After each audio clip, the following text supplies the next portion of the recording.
Alright, so we want to use a tangent or a sine, sum or difference identity to find the following. Okay, we want to find cosecant of 195 degrees.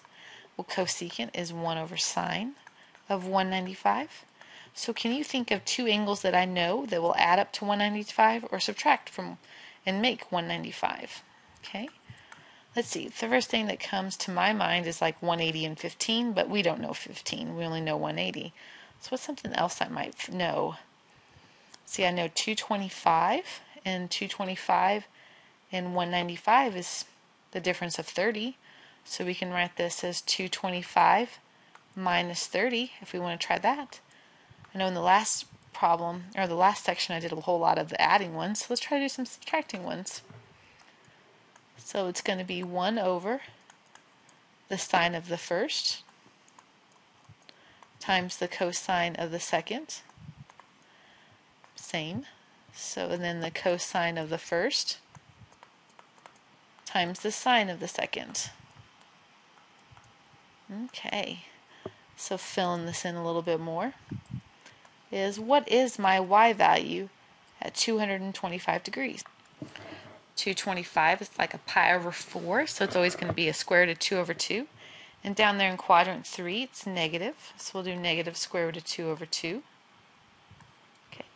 What is my x value at 30 degrees? Well, 30 degrees is just right above the x-axis, so it'll be square root of 3 over 2. Okay, my x value in quadrant 3 is square root of 2 over 2. And my y value at 30 degrees is 1/2. Okay, so cleaning up some more. We have the negative square root of 6 over 4, and we have a negative square root of 2 over 4. Okay, and together these make 1 over the negative square root of 6 minus the square root of 2 over 4. And 1 divided by any fraction, just take the reciprocal of it. And here's a little easier to clean up than what we were looking at just a second ago.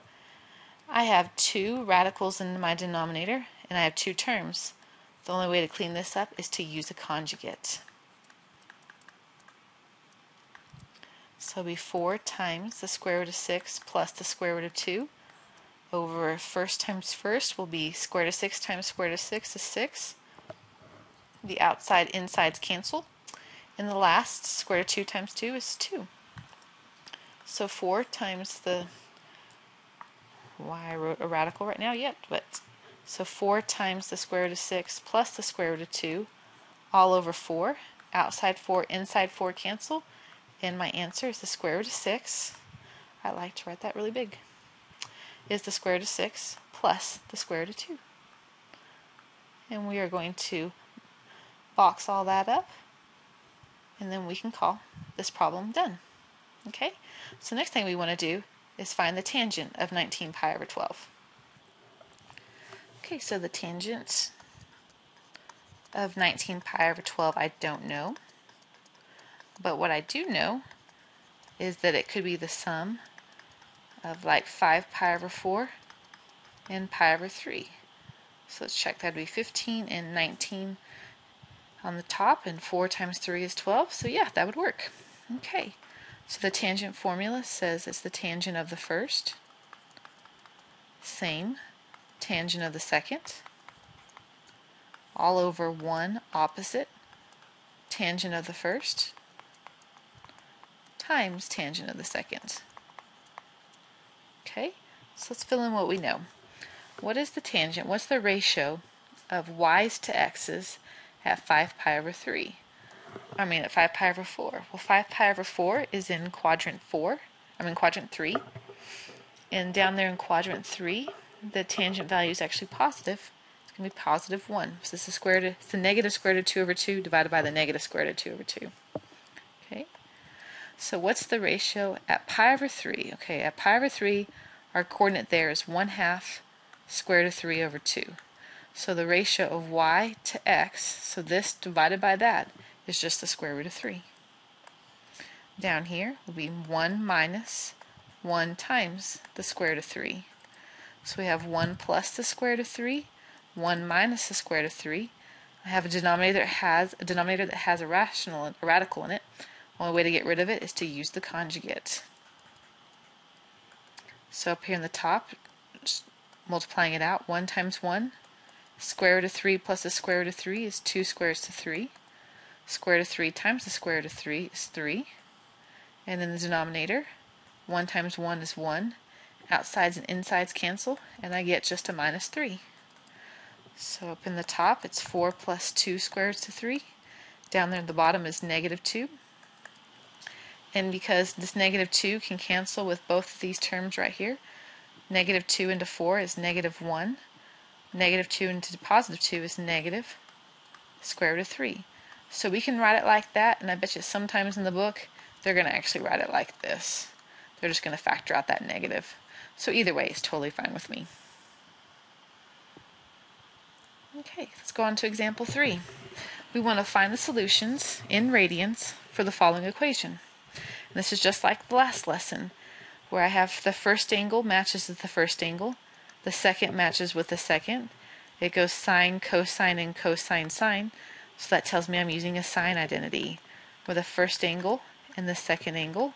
And we actually keep that common sign in the middle, so we're going to go minus. So this is saying sine of 3t is equal to 0.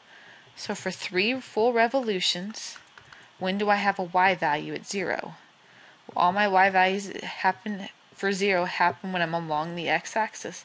So it's at 0, it's at pi, it's at 2 pi.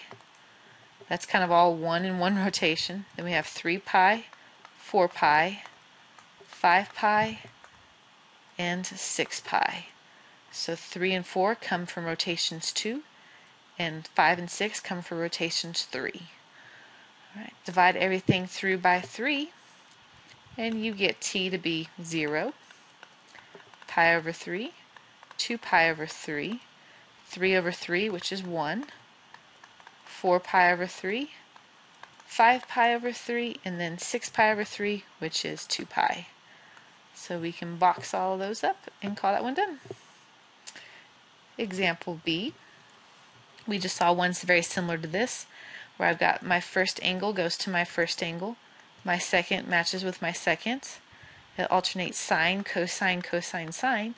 We just need to kind of get rid of these 2 off the front. So what I'm first going to do is factor that out, and then we're going to divide it off. So sine 3t cosine t, cosine 3t sine t equals the negative square root of 2. So divide that off that left side, divide it off that right side, and I have sine of 3t cosine of cosine of t, getting a little fast there, plus cosine of 3t sine of t is equal to the negative square root of 2 over 2. Well, sine, cosine, cosine, sine, first angle still match, second angle still match, so it's the sine of my first and my second, and I'm going to keep that same center sign, so I'm going to put a plus in there, is equal to the negative square root of 2 over 2. So this problem is asking me is for 4 revolutions, when do I have a y value of the negative square root of 2 over 2? So y value of the square root of 2 over 2 happens at, and we're in radians, at pi over 4s, and pi over 4s, and specifically quadrants 3 and 4, are going to be at 5 pi over 4, 7 pi over 4. So there's the first rotation. And then again, just add on like basically 2 pi, which would give us 13 pi over 4 and 15 pi over 4. There's the second rotation. The third rotation would give us 21 pi over 4, and then, let's see, 23 pi over 4. And our last but not least, for our fourth rotation, would be 29 pi over 4, and let's see, 31 pi over 4. All we have to do to finish this up is divide everything through by 4, which is actually going to make these all in terms of pi over 16s. So you have 5 pi over 16, 7 pi over 16, 13 pi over 16, I'm going to do dot, dot, dot, just so y'all get what I'm doing, all the way up to 31 pi over 16. And there are all of mine. It's technically be 2, 4, 6. There should be 8 numbers in there, all with pi over 16 as my final answer. Okay?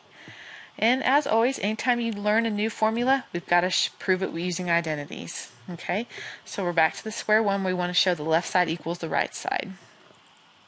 In this one, it's just kind of similar. You're going to see that this section is a whole lot similar to the one we just finished up. Here on the left, I have an angle that says x plus y, and on the right, all my angles are x's and y's. So let's first of all, let's break this up into just x's and y's. Sine of the first times cosine of the second plus cosine of the first times sine of the second. Just using my identity. All over sine x times sine y. Okay? And look, I have one fraction, and I eventually want to go to 2 terms. So let's divide up this fraction. It's to sine x cosine y over sine x sine y plus cosine x sine y over sine x sine y. Okay, so I'm kind of making my 2 terms here. I'm going to match up x to x, so sine over sine is 1, y to y, and cosine over sine. What is cosine over sine? Well, that is cotangent, and the common thing is y. Over here on the right, I've got x to x, so cosine over sine is cotangent, and then x, and sine y to y, those go away, and there's your answer. So that wasn't too bad.